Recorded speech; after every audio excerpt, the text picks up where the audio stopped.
Welcome back to Sky Go Party, and today we are here with Captain Hodges, and we're going to be learning about lifeguard services. So let's say hi. Hi! Hi, Sky, how are you? Good. Good. My first question is, how do you become a captain? Well, I started out as a lifeguard 1 seasonally, so I just worked in the summertime and in the spring and the fall out in the lifeguard stations and the seasonal towers, the little white and yellow towers out on the beach. And I started in that position, and then I worked my way up through the different ranks of full-time permanent lifeguard, lifeguard sergeant, and then marine safety lieutenant, and then I finally made marine safety captain. What does a marine safety captain do? Well, I help oversee lifeguard operations, and I also oversee the training section. So we train about 100 full-time permanent lifeguards and about 250 seasonal lifeguards every year in new skills and also recurrent skills. So we make sure that their certifications for EMT, which are medical skills, we make sure that their cliff rescue skills are up to date, their boating safety skills are up to date, and their law enforcement skills, as well as their water rescue skills. I help oversee the program that manages all of the training and certifications for the lifeguard division. That's interesting. What type of life-saving skills do lifeguards need to learn?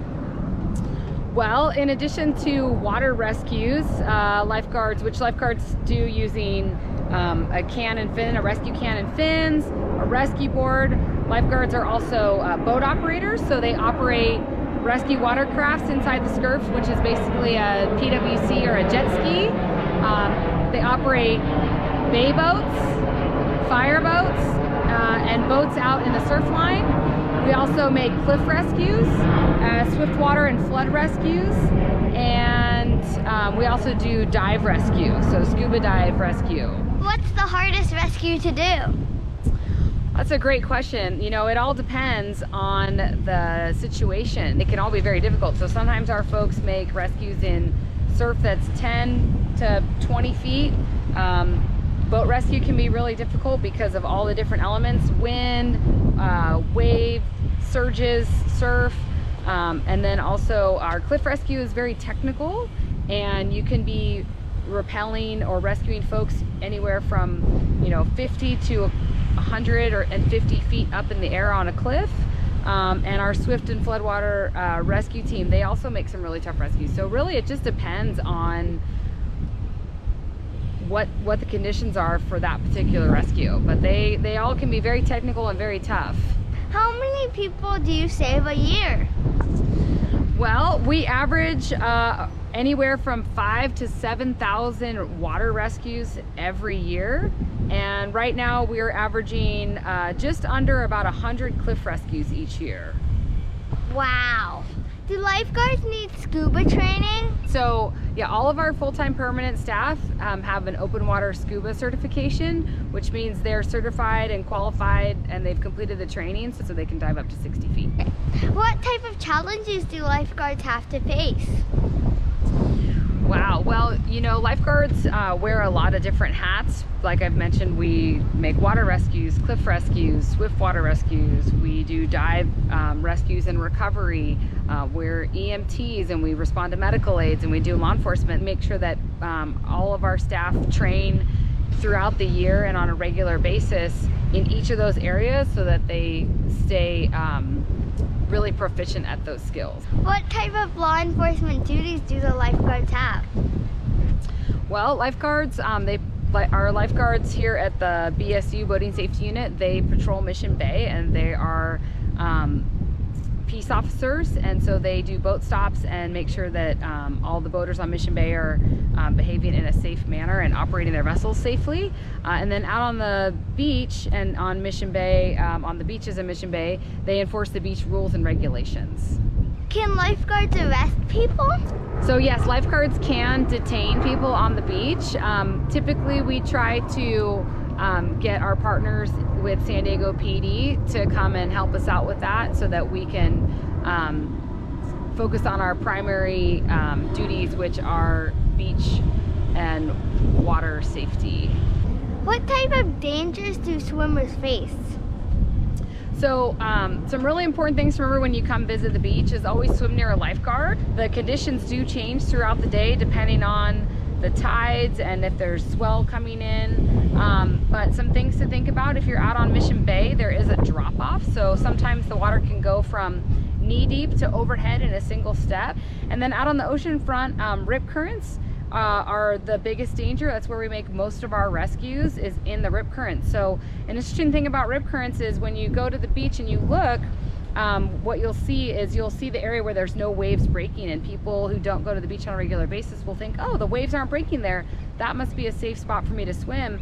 But really what that area is, it's a deep spot, and it creates a current that will pull swimmers out to sea. So it's really important to look where the waves are breaking consistently, where there's white water across the top of the wave all the way into the beach, and that'll actually show you where the nice flat sandbar is, and that's the best place for swimming. But I cannot stress enough that the most important thing for visitors to our beaches to do is to check in with a lifeguard and always swim near a lifeguard, and then listen to the lifeguard's directions, because the conditions do change throughout the day. That's important information. What type of animals do swimmers have to be worried about? Well, I would say the number one animal that our visitors at the beach encounter are stingrays. And it depends on the time of year. Sometimes they're around more than others, but a really important thing to remember when you're out at the beach is you want to shuffle your feet. So you don't want to pick up and do big steps, but you just want to shuffle your feet along the bottom and kind of scare those stingrays away so that you don't step on them. Because what will happen is, when you lift up your foot, if you step on their back, their tail will come up and it will sting you. There's a little barb on the end. So we always recommend people shuffle their feet. And if you're out there at the beach and you get stung by a stingray, we recommend that you find a lifeguard so that they can help you. Or if there's not a lifeguard nearby, you can soak it in hot water, and that will help break down the protein that is in the stingray's venom. How many stingray attacks do you usually get? Well, it depends on the time of year and the conditions, but sometimes we'll have upwards to 20 or 30 across all of city of San Diego beaches. But then sometimes we go months and we don't have anyone that gets stung by a stingray. So it just depends on the time of year. They typically come out more in the summertime. What type of qualities does a good captain have to have? I think being really organized and hardworking, having good attention to detail, and really caring about the people who work for you are very important qualities for my position as the Marine Safety Captain. Is there anything else people should know about being a lifeguard captain? Yeah, the last thing I'd want to make sure that your viewers know is that our motto with lifeguard service is observe, prevent, and rescue, and lifeguards are there to help you out on the beach. So if you see us, come say hello and find out what the best ways are to be safe at the beach that day. So we learned a lot about what a captain does, so let's say thank you. Thanks for having me. Thank you. So now we're in the lifeguard dispatch tower, and we're gonna talk with Charlie from I think our second video with the lifeguard. So let's say hi again. Hello. Hi, how are you? Good. So what is this place? This place is the Lifeguard Dispatch Center, or the Lifeguard Communication Center. So this is where we take all of the 911 calls for water-related emergencies, medical aids on the beach, cliff rescues, boating emergencies, the list goes on and on. And so what happens is we get a phone call on the 911 system, and we answer it. We figure out what's going on, and then we use the radio to communicate out to all the units, all the lifeguard trucks in the field, and the boats and everything else that we have out there, to let them know what's going on so they can make the rescue, perform the medical aid, or whatever needs to be done. So that's essentially what we do here. So we have radio communications right here, our 911 system right here. We have mapping, so when somebody calls 911, they'll show up on the map, and then we have an additional computer over here when we get medical aids from San Diego Fire Rescue. So we work very closely with San Diego Fire to, go on medical aids and make sure that everybody's okay. What if a boat gets in trouble? If a boat gets in trouble, we're going to send our rescue boats out there to go rescue them. We have all sorts of different boats, right? We have small bay boats, which can tow a boat away from any type of danger. And then we also have big fire boats in case a boat catches on fire or a marina catches on fire. So we kind of do a little bit of everything. How many calls do you get a day? Sometimes quite a few calls, sometimes just a few calls. So we also have a lot of lifeguards, right, that are out on the beach preventing all the bad things from happening. So that's kind of our primary focus out there in the field, is making sure that bad things don't happen. So if somebody's getting close to a rip current or somebody's about to be in trouble, we go there and we warn them first. So this is kind of one of those last resort situations where it's in an unguarded beach, or maybe we possibly miss something, we typically don't, and then people will call 911 and then we'll just dispatch out the units. Next, they took me on a ride in their new $1 million fireboat. This is super cool. What's happening? So, we're going like really fast right now. Look at the back. Did you know that it has 1,000 horsepower and goes more than 40 miles per hour? That's really, really fast. Wow.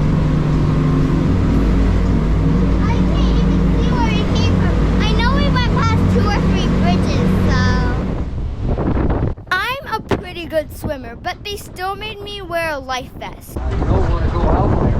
You'll fall over and get the motors. They showed me how the rescue ramp works. You can go all the way down into the water. So if somebody can't get out of the water, drop all the way down in the water, they climb up like a ramp. That's cool, huh? That's interesting. Yeah. How do you operate this? Shoots the water out. Me how the water cannons work, but they wouldn't let me spray it into the ocean. Probably won't do it because it takes a while to clean it up. When they have a fire, this is how they put it out. And you can turn whatever you want. So if somebody's drowning, you throw that out to them. It's heavy. They gave me a life preserver, but I was so tiny that I could slip through it. After an amazing afternoon, we went back to the Lifeguard headquarters. So we're heading back to I think the Lifeguard station, or headquarters, I think we call it. And this has been fantastic. If you want to see what the boat looks like, that's so I had an amazing time, and I'd like to say thank you to Captain Hodges, Sergeant Knight, and all the lifeguards that made me have an amazing day. So I hope to see you on Sky Girl Reporter with a new person telling us what their job is and you learning. Bye!